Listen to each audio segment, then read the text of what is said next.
सो एक बॉडी है जिसको अलोंग द डायमीटर ऑसिलेट कराने का ये डेरिवेशन है। देखो मान लो हमने अर्थ के अलोंग एक डायमीटर के अलोंग जो है एक टनल पे एक बॉडी को रिलीज़ कर दिया, ठीक है।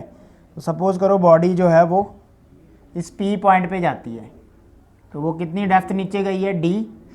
तो सेंटर से कितनी है वो, आर माइनस डी। अब जैसे ही वो सेंटर पे जाए, क्योंकि ग्रेविटी तो उसको खींचेगी टिल सेंटर तक, तो जैसे ही वो सेंटर पे जाएगी तो उसका वेट क्या हो जाएगा, ज़ीरो।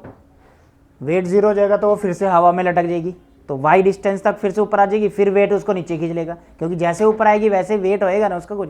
वेट तो कहाँ पे जीरो है, सिर्फ सेंटर पे जीरो है। तो जैसे ही सेंटर पे जीरो आएगा फिर से ये ऊपर चली जाएगी, ऊपर जाएगी, फिर अर्थ इसको अपनी तरफ खींच लेगी सेंटर की तरफ। तो ये इस पर्टिकुलर वाई डिस्टेंस पे क्या करता रहेगा, ऑसिलेट करता रहेगा, ठीक है। सेंटर पे आ रहा है तो वेट जीरो हो जा रहा है, फिर ऊपर चला जा रहा है, फिर सेंटर पे आ रहा है जीरो हो जा रहा है, फिर ऊपर चल जा रहा है। तो पर्टिकुलर इस डिस्टेंस पे ये क्या करने लग जाएगा, ऑसिलेट करने लग जाएगा। So let us consider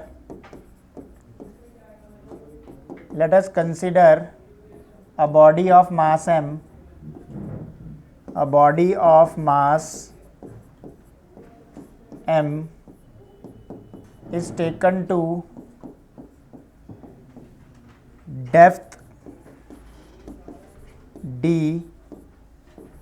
from surface of earth,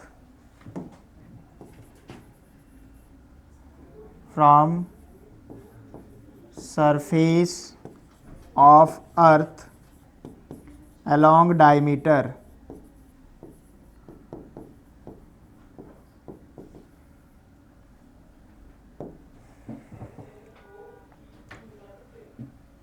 since its weight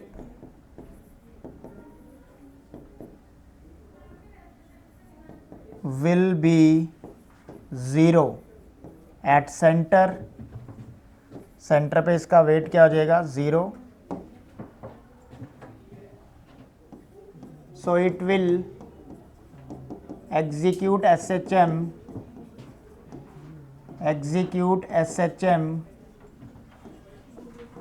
about center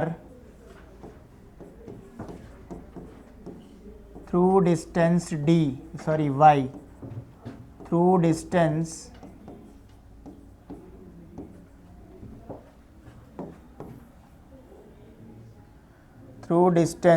y, और y डायग्राम में किसके इक्वल है, r माइनस डी के। सो रीस्टोरिंग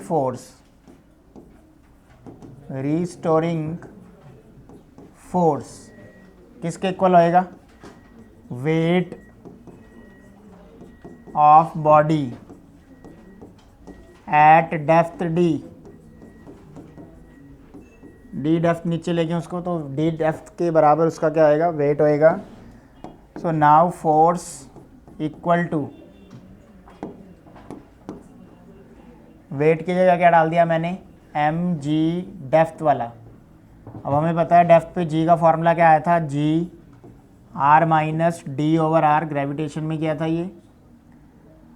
अब आर माइनस डी को, अच्छा ये रिस्टोरिंग फोर्स है तो आगे माइनस भी आएगा, इसको हम डाल देंगे माइनस एम, सॉरी एक्सीलरेशन को तो एम ए पुट कर देंगे, या के टर्म में भी कर सकते हो तुम, m g are minus d क्या है, y, r minus d y के इक्वल है।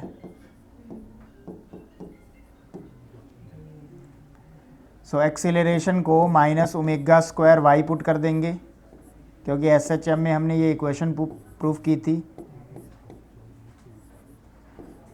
सो y से y कैंसल आउट हो जाएगा, माइनस से minus, omega square g by r के इक्वल आ जाएगा।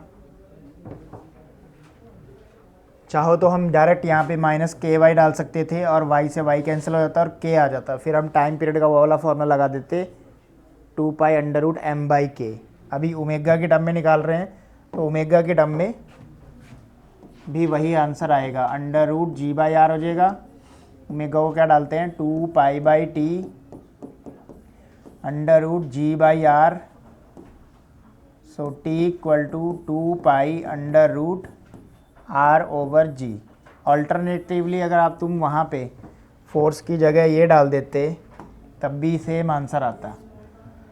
ऑल्टरनेट रिस्टोरिंग फोर्स क्या आया था, वेट के equal mg r minus d by r. इसकी जगह हम माइनस के वाई डाल सकते हैं, mg r minus d by r minus d को भी y डाल दो, अपॉन r, y से y कैंसिल हो जाएगा, माइनस से माइनस कैंसिल हो जाएगा, k की वैल्यू कितनी आ गई mg बाई आर। फिर टाइम पीरियड का फॉर्मूला लगा देंगे 2 pi under root m by k, so 2 pi under root mg by r. तो फिर से वही आएगा under root r over g। Alternate इस तरीके से कर सकते हैं, ठीक। So this is time period of a body executing SHM along the diameter.